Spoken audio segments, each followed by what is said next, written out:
Y efectivamente tomó por sorpresa esta nueva coyuntura dentro del sistema sindical peruano. Pero al final la ministra, con su persistencia, ha logrado algo muy importante, que se mantenga el sistema de evaluación sin el cual no hay forma de tener los maestros que nuestros hijos se merecen. Y eso inclusive a costa de mantenerse en el cargo. Era obvio que la huelga se solucionaba, y aquí hay congresistas que estuvieron participando y son testigos, si la ministra cedía en ese punto. Por supuesto, se solucionaba inmediatamente. Aumento a 2.000, la evaluación simplemente no pasa nada, si es que no apruebas la evaluación, la huelga se solucionaba inmediatamente. Pero ella no, ella persistió porque ella tiene claro que no hay forma que la educación mejore si estas evaluaciones no se dan como están concebidas. Que siempre podrán mejorarse, por supuesto, que la capacitación podrá ser más incentiva, claro, que podrán variarse y afinarse los mecanismos de evaluación, seguro, pero la evaluación permanece y ese es el gran logro que ha tenido la ministra en todo este tiempo de sostener este importante mecanismo que es la evaluación. Adelante, congresista. Para interrumpir, el señor Ochoa, 1 minuto. En 60 segundos. Señor Bruce, completamente de acuerdo. Lo que no hace el Ministerio de Educación es capacitar. Completamente de acuerdo. Pero lo que están pidiendo los maestros es que cumpla la palabra del Ministerio de Educación. Evaluación con capacitación. ¿Y sabe a qué le llama capacitación el Ministerio de Educación?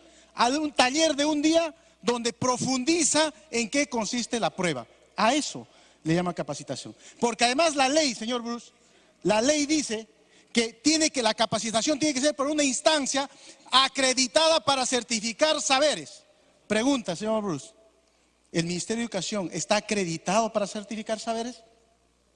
Eso es incumplimiento de la ley.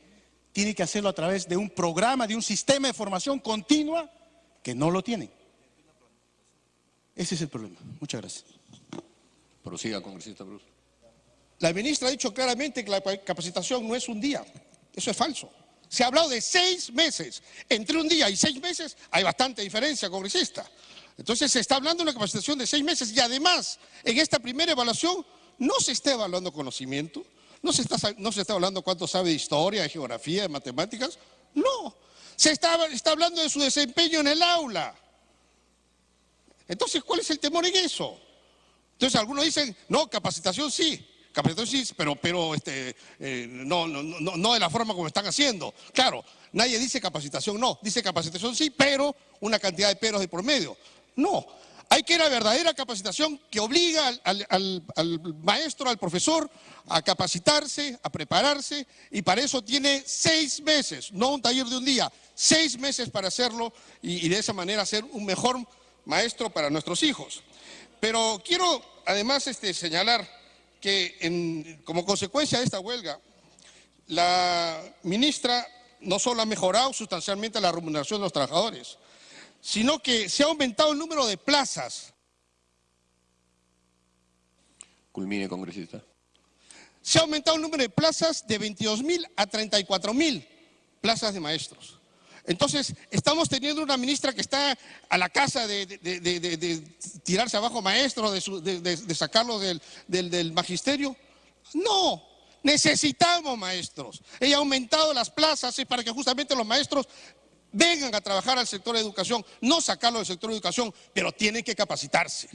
¿No? Y no podemos caer en aquello de que sí, la capacitación sí, pero no me hagan estudiar, pero no me tomen examen, pero si no paso 3 veces no pasa nada. No, eso no puede ser. Además, se ha dispuesto la priorización de educación inicial, que es fundamental a través de los PRONAI, y se ha aprobado el reglamento de la ley de institutos y se han dado medidas para fortalecer la educación técnica. Presidente, quiero culminar diciendo que el sector de educación no es que esté en crisis ahora, no hagamos demagogia. Culmine, congresista. Hace décadas que el sistema educativo peruano está en crisis. Esto no es algo reciente.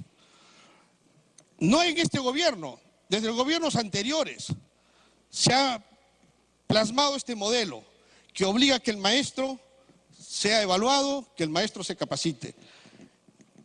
Esta política ha continuado de alguna manera en el gobierno del presidente Humala y este gobierno quiere continuar con esa política.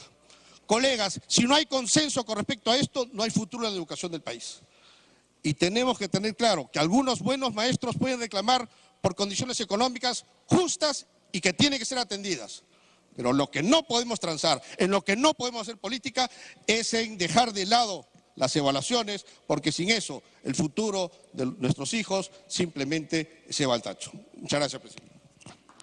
Muchas gracias, congresista. Tiene la palabra por el Frente Amplio el congresista Curro López.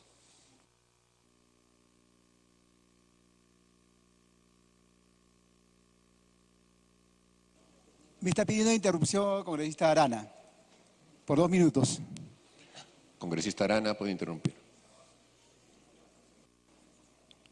Gracias, presidente. Gracias, congresista Curro.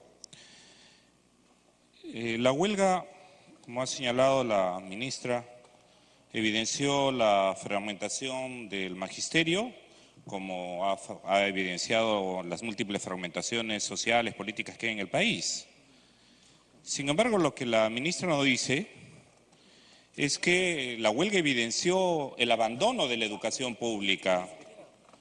Lo que la ministra se niega a reconocer es que lo que la huelga evidenció son los límites y debilidades de la política educativa neoliberal que vienen implementando. Lo que la ministra se niega a aceptar es lo que la huelga puso en evidencia como ineptitud del Ministerio de Educación, de la propia ministra y de su gabinete, para tener un buen diagnóstico. Y por eso la ministra, antes de responder a las preguntas del pliego de reclamos, ha comenzado diciendo, casi literalmente, si he tomado con exactitud a pie de letra sus palabras, dijo, nos tomó sin herramientas en el Ministerio de Educación. La huelga nos hizo saber que el magisterio no era el mismo. Ministra, despida a sus asesores, debió despedirlos inmediatamente. ¿Para qué ganan sueldo? Si no tenían ni idea de ayudarle a desarrollar las herramientas que usted necesitaba. Si su gabinete y sus asesores no podían darle ni la idea de saber que el magisterio había cambiado, ¿no? Y además usted ha dicho, sobreestimamos al CEN. Por supuesto, porque usted ha presentado un video en el que nos quiere hacer creer que lo único que dijo el profesor Castillo fue que querían que hablaran únicamente con ellos. Esperamos, ministra, y se lo estamos pidiendo por escrito a través suyo, presidente, que nos entreguen las 3 horas de video y todos los videos que el Ministerio de Educación haya grabado sobre los diálogos con los profesores, porque lo que termina diciendo... Para terminar, congresista, le recuerdo que está en interrupción.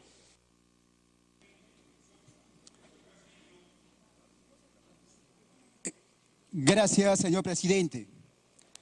Por su intermedio... Perdón, congresista Curro, le di 1 minuto más al congresista Arana. Gracias, presidente. Lo que el video muestra es que lo que está haciendo el profesor Pedro Castillo es pidiéndose que se le reconozca a él y a sus colegas como interlocutores en la huelga. ¿Eso es un delito, ministra? ¿O es que usted estaba en un mundo paralelo, viviendo en una burbuja? O sea, ellos estaban en huelga. ¿Qué tiene de malo que le hayan pedido hablar con ellos? Por el contrario, ha sido la sordera de la ministra y de sus asesores que impidieron que escucharan a quienes tenían que escuchar, pues. Y eso es lo que ha mostrado en el video. Ha mostrado además, el video termina diciendo, señora ministra, usted sincere en nuestras medidas de lucha. Usted haga esto, vea con claridad los reclamos que estamos planteando. Eso es lo que le han pedido. Y nos presentan aquí el video para decir que sí hablaron con los maestros cuando, bien ha señalado el congresista Wilber Rosas, se les pidió a los congresistas de la bancada a los voceros ser veedores. Y por salvar la situación de huelga y ayudar a la ineptitud de la solución y el manejo del ministerio,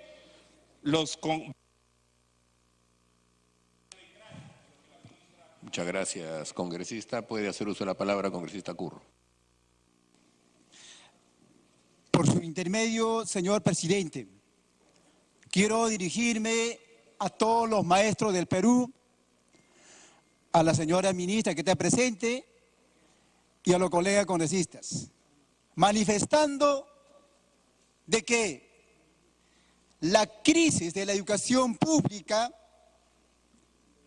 tiene varias décadas de duración. Los principales responsables de esta crisis educativa son los sucesivos gobiernos que han ido abandonando a la educación pública. Se ha venido abandonando la educación pública atendiendo otras cuestiones de carácter privado.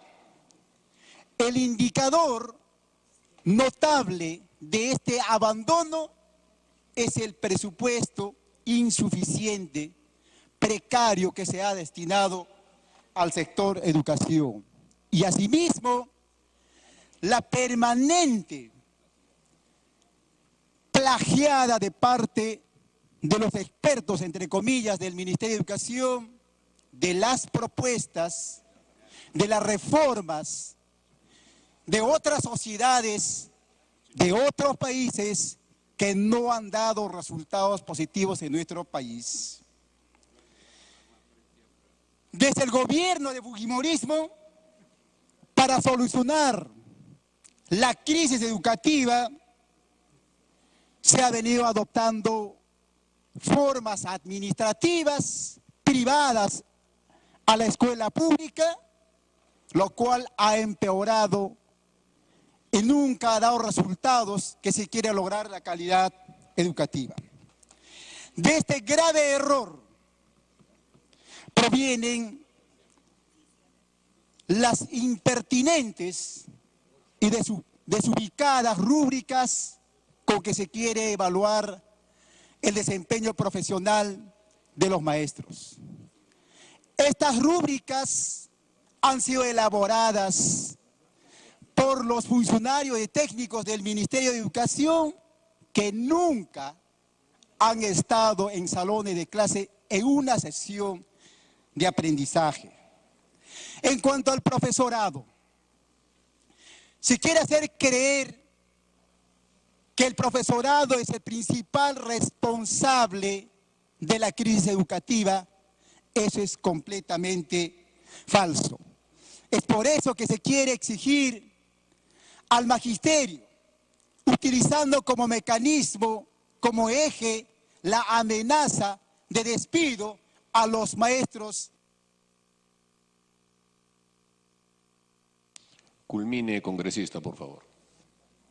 Que se quiere exigir para que trabaje mejor a través de las evaluaciones, y esto no va a dar lugar. ¿Por qué? Los calificativos, los estándares de calificación es inalcanzable por cualquier maestro que tenga alta meritocracia. No es cierto que se va a evaluar en su actividad cotidiana al maestro, porque uno de los instrumentos es la utilización del tiempo, porque en los documentos de la rúbrica dice 60 minutos. La hora pedagógica de los maestros es 45 minutos y también 90 minutos cuando es de bloque. Y aún peor, en los colegios cuando hay doble turno se disminuye a 40 minutos la hora del bloque, 80 minutos. Esto muestra el fracaso.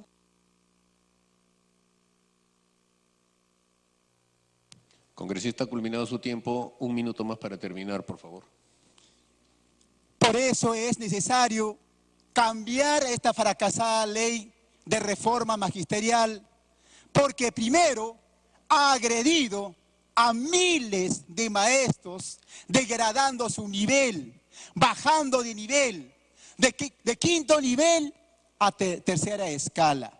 Y asimismo, a través de esta ley, se ha sometido a miles de maestros para despedir, a votar al campo de la desocupación, a pesar de que tenían 2 títulos profesionales. De igual manera, a los maestros contratados no se le ha reconocido los beneficios respectivos. Y finalmente, yo quiero decir de que si es que ahora se ofrece a los maestros contratados para darle los beneficios, es gracias a la huelga que se ha desarrollado, ¿no?, en el presente año.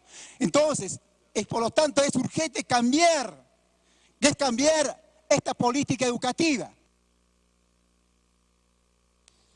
Muchas gracias, congresista. Ya su tiempo se ha vencido. Termine, congresista, termine. Si es que no se hace, seguramente al año, posteriores años, van a venir las huelgas de igual o mayor envergadura que acaba de terminar en el presente año. Y finalmente quiero decir, ¿por qué tanto ira, señora ministra, por su intermedio, señor presidente, a los maestros de mi región de Puno? Porque las cuentas de los maestros de la región de Puno están bloqueadas, se está perjudicando a miles de familias, no solo a los maestros que están en huelga, sino también al resto de los trabajadores especialistas, a las promotoras de Pronoís y a otros profesionales. Muchas gracias.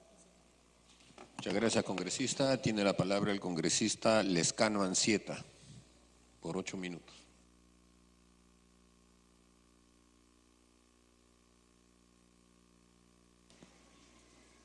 Señor presidente, señora ministra de Educación, yo voy a dar un punto de vista personal, señor presidente, porque ya el vocero del partido lo ha hecho a nombre de mi organización. Sin embargo, quisiera decirle a la ministra de Educación que no ha estado a la altura de las circunstancias para enfrentar la huelga magisterial. Y ella misma lo reconoce. En una declaración periodística, dice la ministra, debimos actuar más rápido. Y obviamente se reúnen el 8 de agosto con los representantes del magisterio de las regiones. Y pasan casi un mes sin resolver la huelga magisterial. ¿Ese es un error? Claro que es un error, porque casi los estudiantes del Perú pierden el año escolar, ministra. Usted lo reconoce expresamente. Y cuando hay hechos de esta naturaleza, señor presidente, señores parlamentarios, señora ministra, es un error político. Y los errores políticos, señor, se pagan. Hay una sanción en el error político, señora ministra. Y ese error político conlleva la renuncia de la ministra o, señores parlamentarios, conlleva una censura. Porque si no, estamos, señor presidente, en el ámbito de la impunidad en el manejo del Estado. No pasa nada, hagamos todo. Así haya un riesgo en la educación, no pasa nada, ministra. Ya lo hemos escuchado algunos parlamentarios del fujimorismo.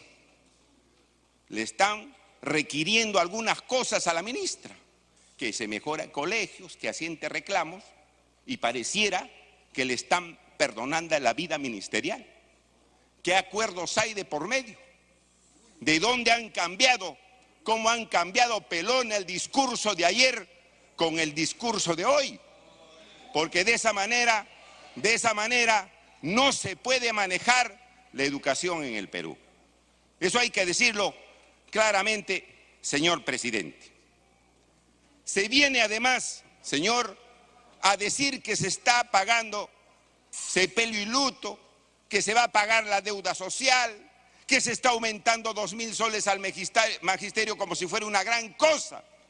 Y los 2.000 soles, ministra, es simplemente para los maestros que tienen 30 horas. Los maestros, el gran número de maestros del magisterio están trabajando bajo el sistema de 24 horas. Yo digo, usted está dándoles un privilegio, un derecho recién reconocido. ¿Hay algo extraordinario en las cosas que nos ha explicado en interpelación? ¿O son derechos que históricamente otras leyes también ya lo han establecido? Y la morosidad del Estado, la morosidad de los ministerios han tenido en un estado de abandono a los maestros durante todo este tiempo. ¿Qué mérito hay en eso, ministra? ¿La morosidad es su mérito o responder de manera eficiente y oportuna es lo que debe hacer el Estado? Señor presidente, como ya lo han dicho, hay trabajadores administrativos que ganan 650 soles, menos de un sueldo mínimo vital. Y mire, hay voluntarias del PRONOI que atienden a niños y niñas con propinas, 300 soles de propina. Y ahora nos dicen que la educación pública está avanzando. Ahora nos dicen que está todo viento en popa. Mentira, pues, ministra. Hay una indiferencia respecto a la educación en el Perú. Nos dicen, señor presidente, que la educación pública también se ha impulsado frente a la educación privada. Y aquí tenemos un reportaje de hace poquitos meses atrás. En Lima se han triplicado el número de colegios privados. Se ha triplicado el número de colegios privados. ¿Porque la educación pública está mejor, señor? ¿O porque la educación pública está mal? No solamente es producto del incremento de la población escolar, sino que es la desconfianza, señor, en la educación pública y el maltrato al magisterio. Eso no se dice, eso no se reconoce, ministra. La educación privada es casi una mercancía, situación que ustedes no supervisan. ¿Quién da, señora ministra? ¿Quién da en este país las licencias para que abran los colegios privados al lado de garajes o al lado de los grifos? ¿Quién da las licencias? ¿Lo da el magisterio? ¿Lo da la Santa Sede? ¿Lo da el Congreso o lo da el Ministerio de Educación? Lo da el Ministerio de Educación. Y después dicen, no, es que esos maestros del sector público hay que evaluarlos y después votarlos. ¿Y la situación de los colegios privados? ¿Quién le da la licencia? Ustedes. ¿Y han hecho supervisión? ¿Cómo está la educación? No está. ¿Cuál es la situación en el colegio privado?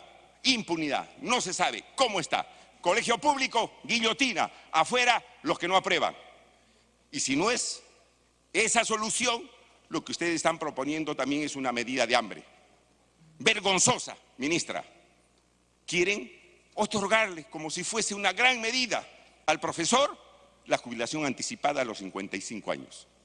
Ese profesor que se va a jubilar a los 55 años, que es un hombre con experiencia, ¿cuánto va a ganar? ¿Cuánto va a ganar, ministra? Pensiones de hambre. ¿Es la solución a la población que está preocupada por la educación de sus hijos? ¿Quiere usted agrandar la población de desocupados en el Perú?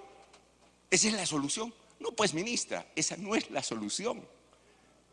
Ahí le daba un ejemplo el señor Tattenberg. Oiga, señora ministra, señores, hagan la evaluación voluntaria e incrementen el sueldo. Darles incentivos, no amenazarlos con una espada o con un revólver. Darle incentivos. No se está haciendo eso. Pero, señor, también hay otros responsables. Para que esta huelga no se haya resuelto de la manera oportuna y se haya puesto en riesgo la educación este año en el Perú. Y están al frente. Ahí están la bancada fujimorista.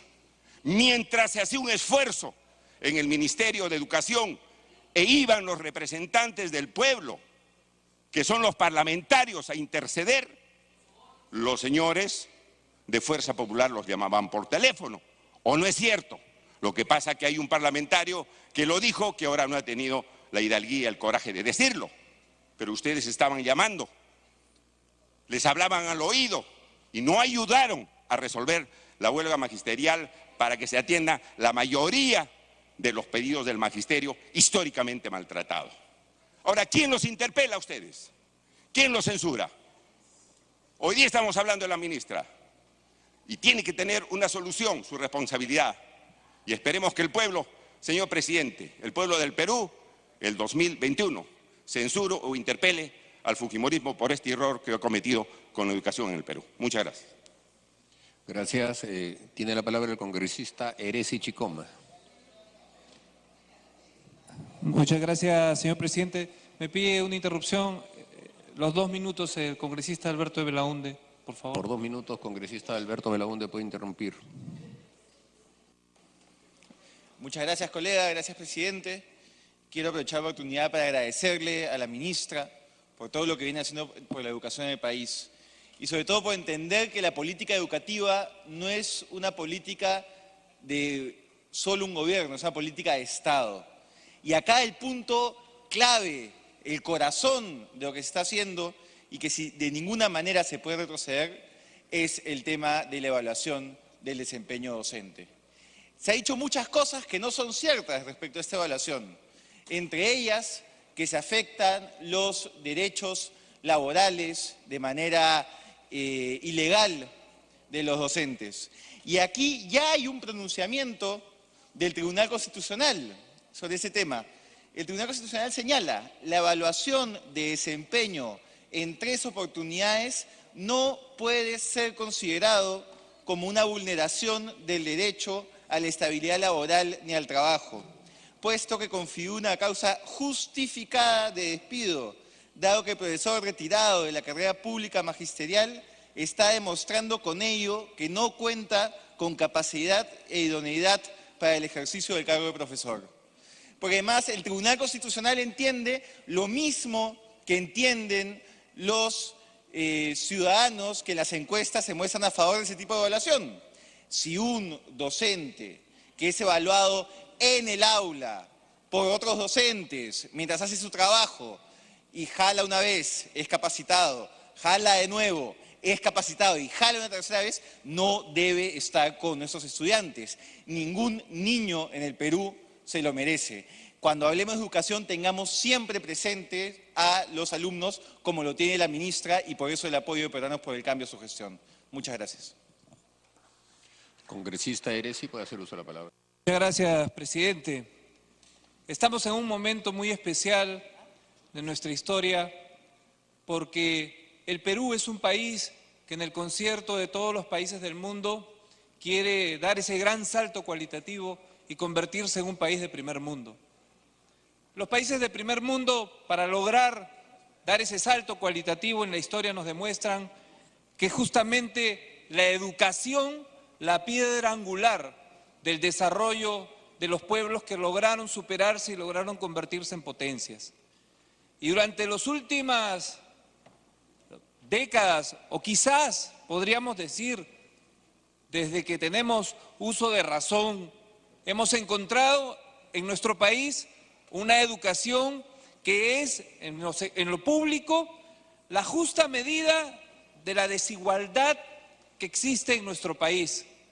Y decía Juan Pablo II cuando hablaba de la educación que justamente una forma de derrotar esa desigualdad que existía entre los hombres era en el forjar una educación popular que permitiera justamente relevar la dignidad de las personas que justamente no tenían acceso a una educación de calidad.